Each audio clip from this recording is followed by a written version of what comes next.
Cover Story. This week we are going to be taking a look at the hold that the RSS has over the BJP. And there is some hold over the party, that we do know. We saw visible manifestation of this at a time when a sulking Advani was made to accept Narendra Modi as the party's prime ministerial face only at the intervention of the RSS chief Mohan Bhagwat. Then when the BJP came to power, we know that there have been consultations with the RSS on policy matters such as the insurance bill and the land acquisition bill. But how much of these consultations are in the nature of advice and how much of them are non-negotiable? That is actually what we are going to be discussing in this edition of Cover Story.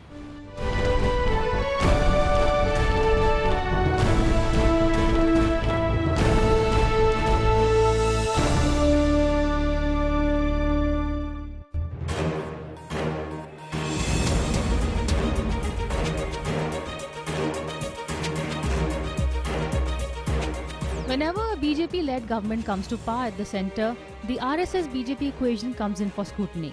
This is what happened during the Vajpayee era from 1998 to 2004 and is happening once again under Prime Minister Narendra Modi.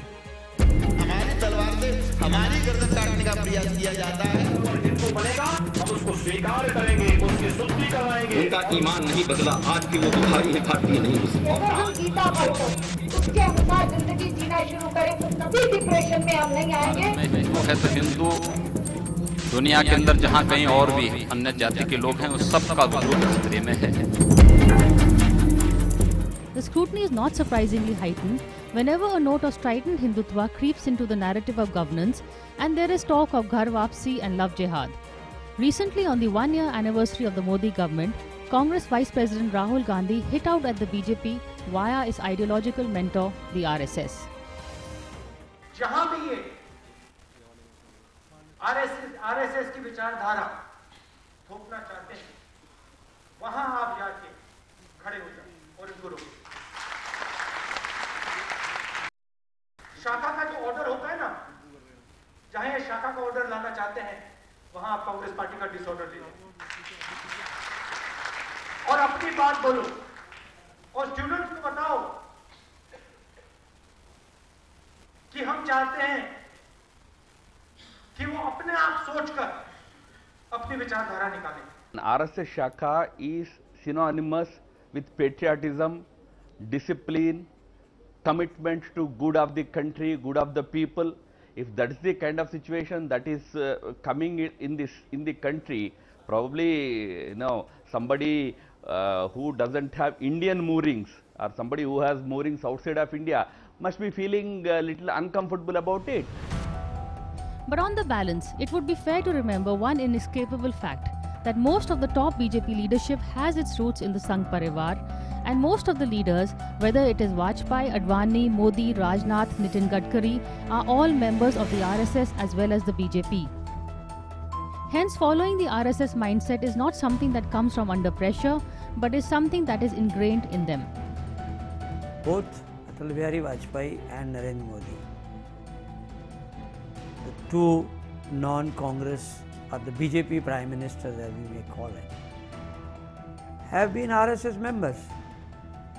So when an RSS member himself becomes the Prime Minister, so where is the question of bringing in pressure on them or giving them diktats? I don't think anybody in the BJP disputes that the RSS is the mothership. The BJP comes from the RSS. Many, if not most of its important leaders, including Narendra Modi, Atal Bihari Vajpayee, L.K. Advani, virtually anyone you've heard of has come from an RSS background. They subscribe to an RSS ideology, and in their view, there's nothing wrong with that. So to act as though the BJP and the RSS are completely separate is disingenuous.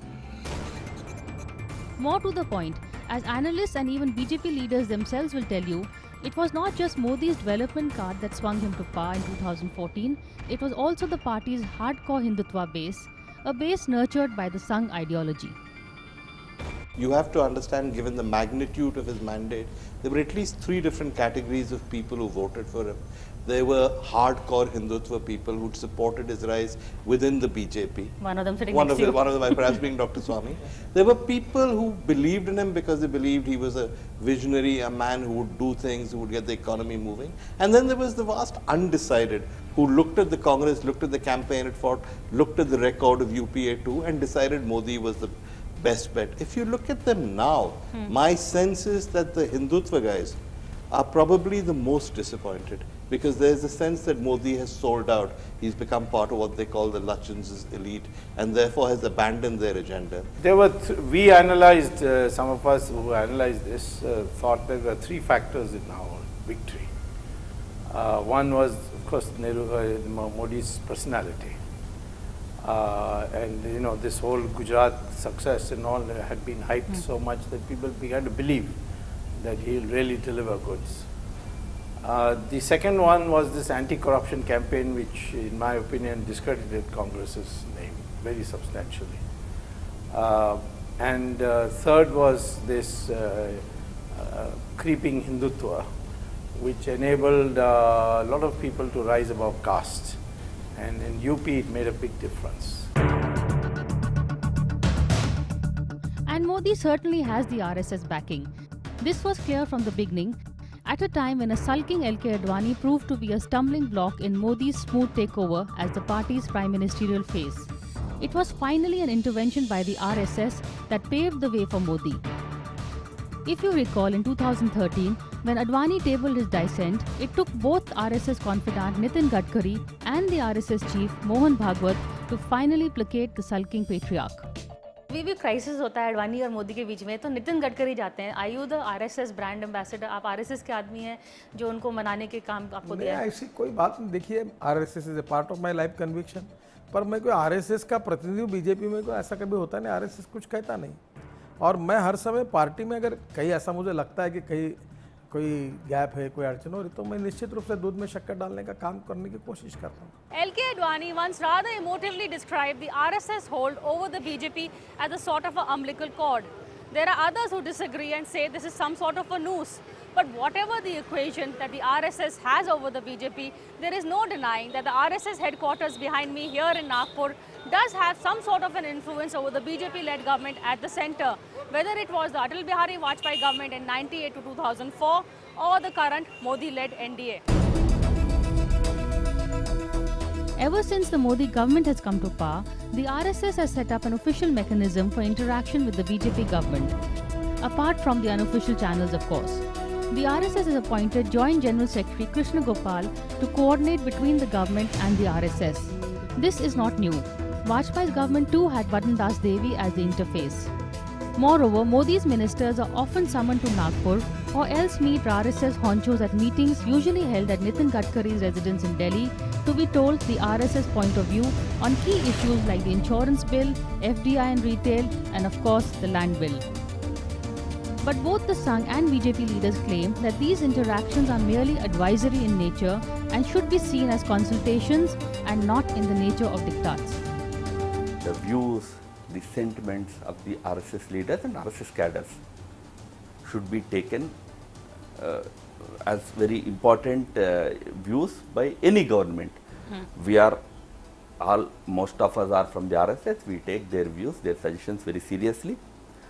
But I again repeat, which we always say, not just me, everybody in the party says, we are guided by our government's and our party's agenda.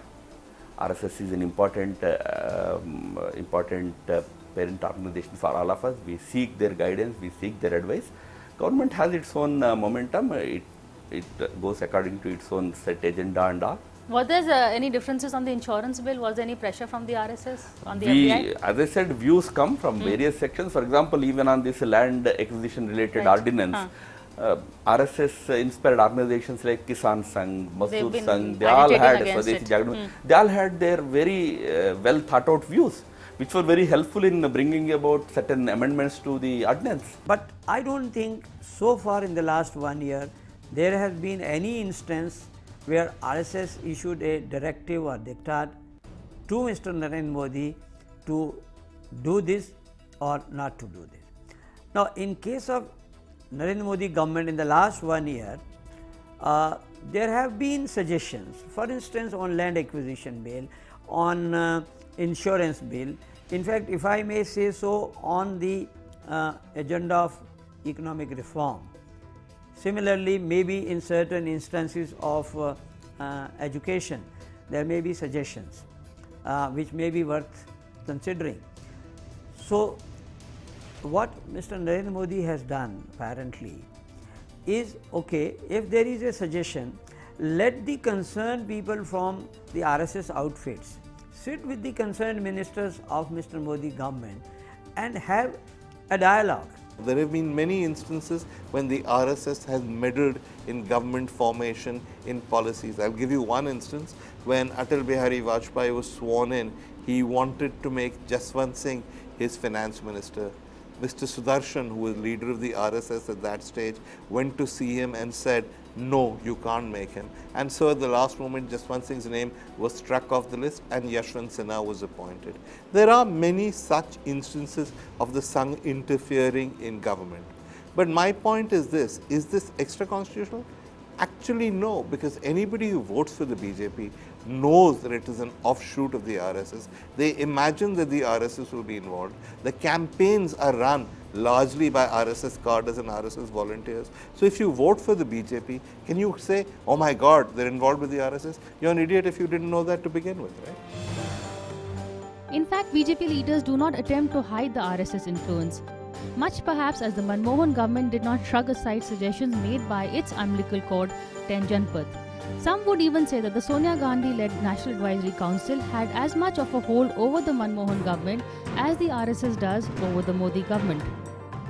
Look at the other organization, because that's the mother body, they come from that stock, the RSS. Now RSS is extra-constitutional. What business do they have? They nominate the BJP president.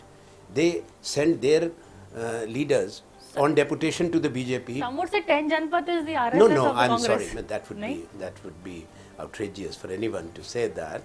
RSS has an ideology. It has a way of functioning, and it has the hypocrisy and lack of correctness and honesty, not even to admit that it is meddling from morning till night in politics, because everybody knows, and then they say we have nothing to do with politics. They nominate people or send them on deputation to work for the BJP. Every ministry today has a RSS nominee in the minister's office. Ministers can't appoint even their private secretaries. This is universal knowledge. Of course, that is not to say there are no uneasy moments between Modi and the Sangh. The first real disconnect came last year when RSS chief Mohan Bhagwat himself talked about a Hindu Rashtra. This went against the grain of toned-down Hindutva, repackaged as Moditva, which the new PM is espousing. In his very first speech in Parliament, Modi had called Parliament his temple and the Constitution his holy book. मतदान के बाद हम उम्मीदों के रखवाले हैं, हम उम्मीदों के दूत हैं, 125 करोड़ देशवासियों की उम्मीदों को पूरा करने का हम प्रयास करें। इसलिए भारत नाम का अपना समूह इस ज्ञान के आधार पर चलना चाहिए। इस ज्ञान के आधार पर आज भी भारतीय बनकर चलने वाले लोगों को सारी दुनिया हिंदू कहती है और उन लोगों को भी हिंदू कहने से समझ में आता है। इसलिए भारत को जगह समझ में आया Hindu. The RSS sees itself as a cultural wing with the BJP as its political arm and maintains that the two should be seen in these separate silos. But does it really work that way? For when the RSS chief Mohan Bhagwat talks about a Hindu Rashtra and says that all Indians should also consider themselves as Hindus, well, a statement like that does tend to kick up a political storm. Why Pakistani call it that these are the Hindustani? Even the Pakistani leaders called India as Hindustan. Is it meant it is Hindus? Hindu, it's a group of Hindus called Hindustan. It is the interpretation. Why they are not called it Bharat? But all Indians are Hindus. You just try to understand. There may be a different system of religious system may be there. Upasana Paddhati may be different. Religion may be different. Pantha may be different. Everyone has free right, fundamental right for any religion, for what he feels. There is no problem about it. We don't want to mix up religion with the politics and politics with the religion. RSS has got a perception of their concept of Hindu Rashtra. because they think everybody in India is a Hindu. But when you are in the government, you can't even talk about that kind of a perception, whether it was Vajpayee as Prime Minister or Narendra Modi as Prime Minister. Because in politics, in public perception, the concept of Hindu Rashtra has not been discussed at all. Because the concept of Hindu Rashtra, which the RSS espouses, has not been made a matter of public debate in the country. So therefore, the government would not accept that concept.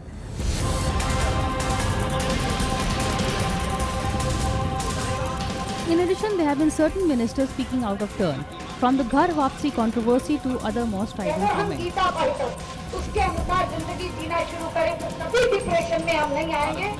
The PM has ticked them off, but he took his time to do so.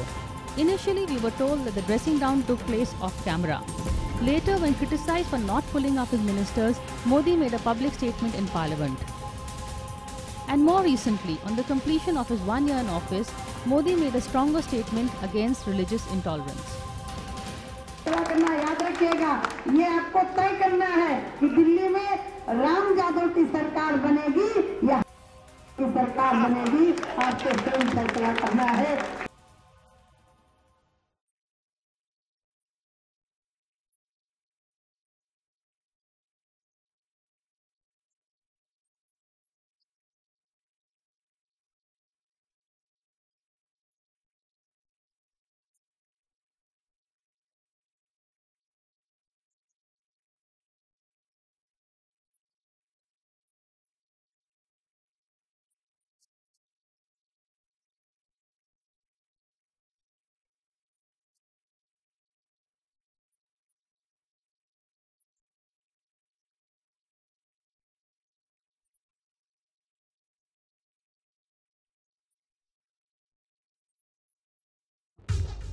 In fact, sources say that the government has gone ahead with FDI and insurance and the land bill amendments, much against the go slow advice by the RSS.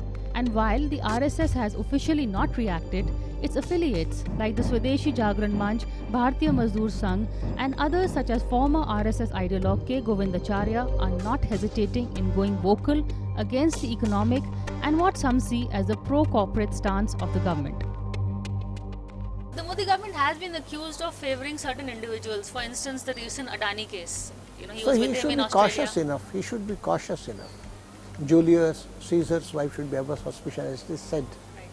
So taking along money bags along on the foreign tours, that doesn't give a good message or image. But the argument given by the PMO is that we also want to bring in investment and for that this type of proximity is not needed. It's always better to keep a distance by not directly interacting. If utmost is needed, then it's different, exceptional. It should not become the feature. Because we also had the case of the famous hospital opening at the Prime Minister. Ambani's, Adani's, now in Australia. So people will get the wrong impression as if that facilitation of some mines, some industries. So Prime Minister should see to it that he is able to maintain distance. It will be better for him, for the party and from the governance itself. Take a short break, but don't go away, because when we come back, we're going to continue our look at the equation between the RSS and the Modi-led government at the centre. To cover story, we're going to continue taking a look at the equation the RSS has over various BJP-led governments at the centre, from the Vajpayee government to the Modi government. The other big compromise that the RSS has allowed the BJP government to get away with is, of course, the BJP-PDP government in Jammu and Kashmir. This coalition of opposites had meant the watering down on the RSS-backed BJP demand to repeal Article 370. But in the larger interest of spreading saffron roots in the valley, the RSS hardliners have been strategically silent. आज अमित शाह जैसे अध्यक्ष के नेतृत्व में और नरेंद्र मोदी जी के रहते हुए पार्टी को बहुमत मिला, स्पष्ट बहुमत मिला है, लेकिन पार्टी के जो कार्यकर्ता है वो अब भी इंतजार कर रहे हैं कि वो आप कोर इश्यूज पर कब आज भी वो कोर इश्यू को एड्रेस करने जितना बहुमत हमें नहीं मिला है। आपको ये मालूम होना चाहिए, उसके लिए हमें 370 सीटें चाहिए। Apart from a few stray comments, the demand for a Ram Mandir too seemed to be put on the back burner. According to sources, the message from Bhagwat to his cadres is, let the government work. For the all-powerful cultural wing knows all too well that it needs the political wing to give it credibility and momentum. That is because Bhagwat realizes, as did the RSS founder Keshav Baliram Hegdewar and the third Sarsang Chalak Balasaheb Deoraz, that political power is an essential ingredient to bring about any change, even ideological change. Well, as you can see, the BJP-RSS equation is a very interesting matrix. But from us, that's all this week. Thank you for watching this edition of Cover Story. We'll see you again same time next week.